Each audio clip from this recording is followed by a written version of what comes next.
하나님의 보내심을 받은 모세와 아론이 드디어 바로 앞에 서게 됩니다.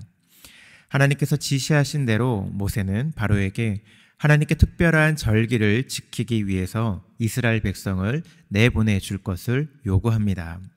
그러나 바로는 하나님의 말씀을 거부하지요. 출애굽기 5장 2절 말씀 다시 읽어드리겠습니다.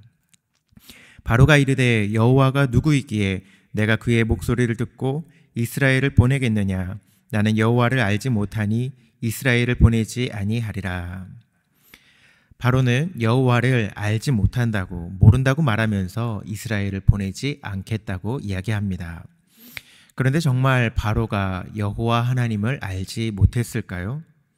하나님에 대해서 한 번도 들어본 적이 없을까요? 아닐 것입니다. 하나님에 대해 전혀 모른다는 의미는 아닙니다. 비록 노예이기는 하지만 거대한 이스라엘 백성들이 믿는 하나님에 대해서 모를 수 없기 때문이죠. 이것은 여호와 하나님에 대한 무지가 아니라 무시로 해석할 수 있습니다. 바로는 노골적으로 여호와 하나님을 모욕하면서 그의 권위를 인정하지 않고 있는 것이죠. 하나님에 대해서 모르는 것이 아니라 하나님을 믿지 않는다라는 것이 정확한 표현이 될 것입니다. 그러니 하나님을 모른다고 말할 수 있게 되겠죠. 어쩌면 하나님을 모른다고 말하는 이 바로의 표현이 맞는지도 모르겠습니다. 지식적으로 아는 하나님이라면 모르는 것과 별반 다르지 않기 때문이지요. 사랑하는 금강의 성도 여러분, 여러분은 하나님을 알고 경험하고 계시나요? 머리로만 아는 것이 아니라 우리의 삶 가운데에서 역사하시는 살아계신 하나님을 아시느냐는 질문입니다. 정말 하나님을 아는 삶을 살고 있는가? 하나님을 모른다는 바로의 이 말을 통해서 우리의 삶을, 우리의 신앙을 되돌아보게 됩니다.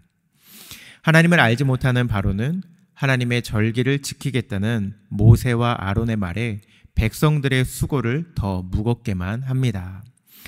노동의 강도를 높여서 노예들의 불만은 의도적으로 고조시키고 있는 것이죠. 그래서 그 책임을 모세와 아론에게 돌리게 하려는 것이었습니다. 이스라엘 백성의 지도자로 자청한 모세와 아론을 거짓 선지자로, 선동가로 몰아세우려는 것이었죠. 바로의 이 전략은 제대로 먹혀들었습니다. 과중한 작업량을 재촉받은 이스라엘 백성들은 더 이상 견딜 수 없게 되자 바로를 찾아가게 됩니다. 하지만 여호와께 제사를 드리겠다고 한 이 말 때문에 그들의 노역이 더 고대졌다는 것을 알게 되지요. 출애굽기 5장 17절 18절 말씀은 이렇게 이야기합니다.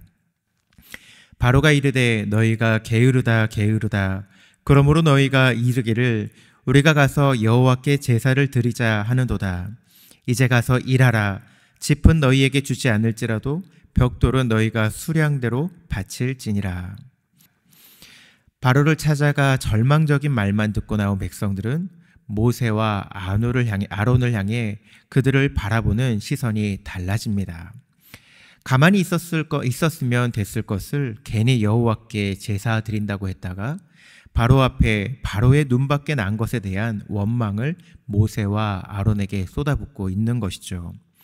출애굽기 5장 20절, 21절 말씀 다시 읽어드리겠습니다.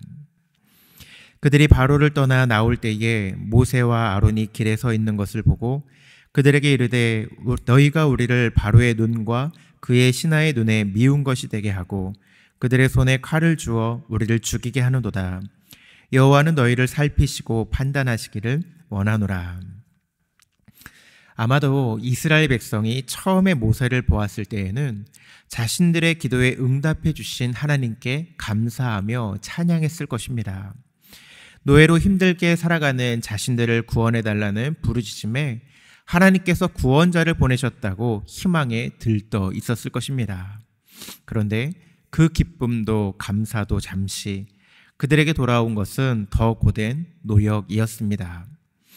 그러자 자신들의 기도 응답이라고 생각하며 감사한 것들이 불과 며칠이 안 되어 불평으로 바뀌어 버립니다. 여기서 한 가지 의문이 생깁니다. 하나님은 왜 이런 상황을 허락하셨을까입니다. 하나님의 계획 가운데 모세와 아론을 바로에게 보내셨으면 바로의 마음도 움직이셔서 순탄한 환경을 만들어 주셨으면 될 것 아닌가요?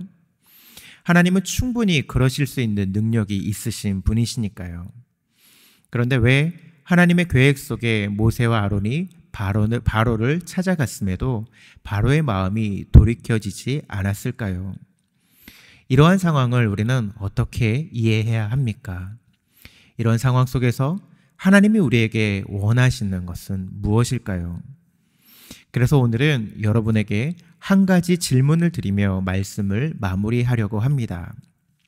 분명히 하나님이 기뻐하시는 일이라고 생각하며 나아갔는데 순적한 환경을 만나지 못할 때, 그러한 순간에 하나님이 우리에게 바라시는 것은, 우리에게 깨닫기 원하시는 것은 무엇일까라는 질문입니다. 원망일까요? 불평일까요? 아니면 더 큰 하나님의 선하심을 기대하며 바라보게 하기 위하심일까요? 내 생각으로 이해되지 않아도 오히려 더 어려운 상황에 처해 있다 할지라도 우리와 함께 하시는 하나님의 능력을 끝까지 믿고 바라며 인내해 나가시기 바랍니다. 하나님은 우리의 예상치 못했던, 우리의 예상보다 훨씬 더 좋은 길로 우리를 인도하실 것입니다. 오늘도 우리를 선하게 인도하시는 하나님을 신뢰하며 어떠한 상황 속에서도 흔들리지 않고 우리와 함께 하시는 하나님과 함께 나아가 승리하는 우리 모두가 되시기를 예수님의 이름으로 축원합니다. 말씀을 생각하면서 함께 기도하겠습니다.